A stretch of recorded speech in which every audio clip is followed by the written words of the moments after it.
बॉलीवुड अभिनेता आमिर खान अपने दिल की बात जुबां पर क्या लाए, नेताओं को बैठे बिठाए बेतुके बयान देने का एक मौका मिल गया। आमिर खान अपने दिल का दर्द इसलिए बाहर लेकर आए कि शायद देश के बिगड़े माहौल में सुधार हो जाए, लेकिन हुआ कुछ और। देखिए रिपोर्ट।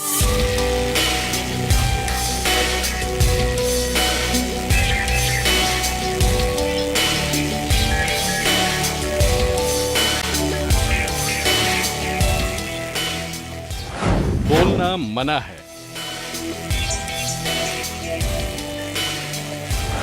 अपने दिल की बात दिल में ही रखो।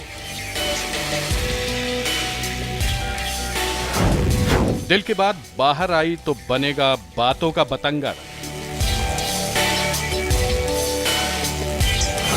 जो बोलेगा वो बेतुके बयानों के बाण झेलेगा। उसको नवाजा जाएगा नए नए नामों से।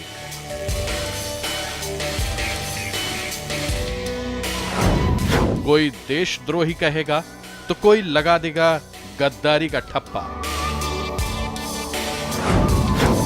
समाज में खड़ा हो रहा है नफरत का साम्राज्य।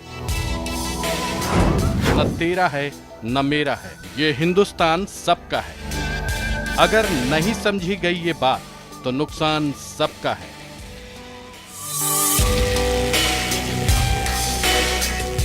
एक दौर था जब हिंदुस्तान इसलिए सुर्खियों में था क्योंकि यहां हिंदू, मुस्लिम, सिख, ईसाई एक ही घर के आंगन में बैठकर एक दूसरे के सुख दुख में शरीक होते थे। उस दौर में मजहब की दीवार खड़ी नहीं की जाती थी, बल्कि गिरा दी जाती थी। सभी मजहब के लोग बंद कोठरियों से खुली हवा में सुकून का सांस लेते थे। दरअसल सबको अपना दुखड़ा समाज को दिखाने और बोलने की आजादी होती थी। समाज के लोग उस दुख को देखने के बाद या सुनने के बाद उसमें शरीक होते थे और उसको हल करने के लिए एड़ी चोटी का जोर लगा देते थे।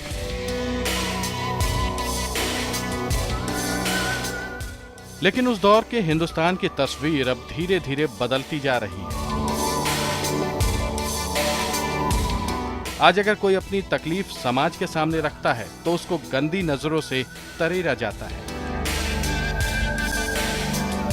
यहां तक कि उसका ताल्लुक दहशतगर्दों से जोड़ दिया जाता है और ऐसी गाली दी जाती है जिसको सुनने से बेहतर हर हिंदुस्तानी मौत का लिबास ओढ़ना पसंद करेगा।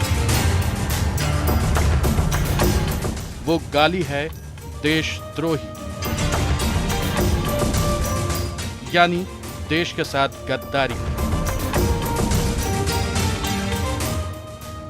दरअसल आमिर खान रामनाथ गोयनका पुरस्कार वितरण कार्यक्रम में अपने और अपनी पत्नी के दिल की बात जुबां पर क्या लाए, पूरे देश में हंगामा खड़ा हो गया। आमिर खान ने कहा था वो महसूस करते हैं कि पिछले 6 से 8 महीने में असुरक्षा और भय की भावना बढ़ी है। मैं जब घर पर अपनी पत्नी किरण राव के साथ बात करता हूं तो वो कहती हैं, क्या हमें भारत से बाहर चले जाना चाहिए? किरण का ये बयान देना एक दुखद और बड़ा बयान है। उन्हें अपने बच्चे की चिंता है, उन्हें डर है कि हमारे आसपास कैसा माहौल होगा। उन्हें हर दिन अखबार खोलने में डर लगता है। उनके बयान से ऐसा लगता है जैसे कि सियासत के नाम पर समाज का बंटाधार करने वालों ने अपने दिल में तैयार कर रही नफरत की फसल आमिर खान के सिर पर काट डाली। अपने बेतुके बयानों की वजह से सुर्खियां बटोरने वाली बीजेपी नेता साध्वी प्राची ने आमिर को बकरी का बच्चा कहते हुए हिंदुस्तान की सरजमी से चले जाने का फरमान सुना दिया। साध्वी प्राची ने कहा, क्या ये बकरी के बच्चे हैं जो उन्हें डर लग रहा है? आमिर ये बताएं कि कौन से देश में जाना चाहते हैं? पाक जाना चाहते हैं, सीरिया, लेबनान, टर्की, ईरान या इजराइल जाना चाहते हैं? वो जहां जाना चाहते हैं वहां जाएं, टिकट हम करा देंगे। साथ में आजम खान को भी ले जाएं, वो यूएनओ जाने की धमकी देते हैं। वहीं आमिर पर जुबानी हमला करते हुए बीजेपी सांसद योगी आदित्यनाथ ने अपने दिल की भड़ास निकालते हुए कहा, कोई देश छोड़ना चाहता है जाए, इससे देश की आबादी कम होगी। आमिर का दिल गंदा है, यदि कोई देश छोड़ना चाहता है तो क्या हम उसे रोक सकते हैं? इससे कम से कम हमारे देश की आबादी में कमी होगी। क्या इसे आप असहिष्णुता कहते हैं? जो इस्लामिक स्टेट कर रहा है, क्या वो सहिष्णुता है? बीजेपी सांसद साक्षी महाराज बेतुके बयान दिए जाएं और ये खामोशी की चादर ओढ़कर बैठे रहें, ऐसा हो नहीं सकता। साक्षी महाराज ने आमिर खान को बेतुके बयानों के राडार पर लेते हुए एक हिंदुस्तानी पर मुल्क से गद्दारी करने का ठप्पा लगा दिया। साक्षी ने कहा, आमिर खान का बयान देश के साथ गद्दारी करने जैसा है। आमिर खान किसी साजिश के तहत ये बयानबाजी कर रहे हैं। अगर वो साजिश के शिकार नहीं हुए हैं तो वो दिल से बहुत गंदे आदमी हैं। मैं आमिर खान को एक अच्छा आदमी समझता हूँ। उन्होंने इस देश में सालाना करोड़ों रुपए की कमाई की है और अब उन्हें अगर देश में डर लगता है तो वो भी बता दें कि उन्हें इराकी, ईरानी या तालिबानी कौन सा देश पसंद है। असहनशीलता के मामले पर बयान देने के बाद आमिर खान के खिलाफ देश के कई हिस्सों में विरोध प्रदर्शन हो रहा है। इस विरोध को देखते हुए मुंबई में उनके घर की सुरक्षा बढ़ा दी गई है। अगर आमिर को वाकई डर लगता है तो देश के रहनुमा आमिर को गद्दार या देशद्रोही कहकर इसकी आवाज को दबाकर देश में असहिष्णुता का प्रमाण न दें, बल्कि आमिर की बात को सुना जाए, उनकी तकलीफ को समझा जाए, इस पर गहरी चिंता की जाए कि क्या वाकई देश का माहौल डराने वाला है।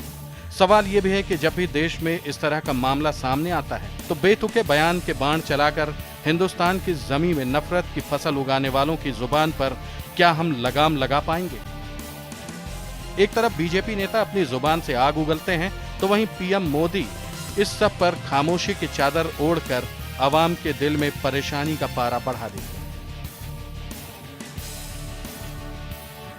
और अगर मुल्क का यही हाल रहा तो आने वाले वक्त में आवाम एक दूसरे से अपने दुख दर्द बयां करने से कतराने लगेंगे। चैनल 1 के लिए समर खान की रिपोर्ट।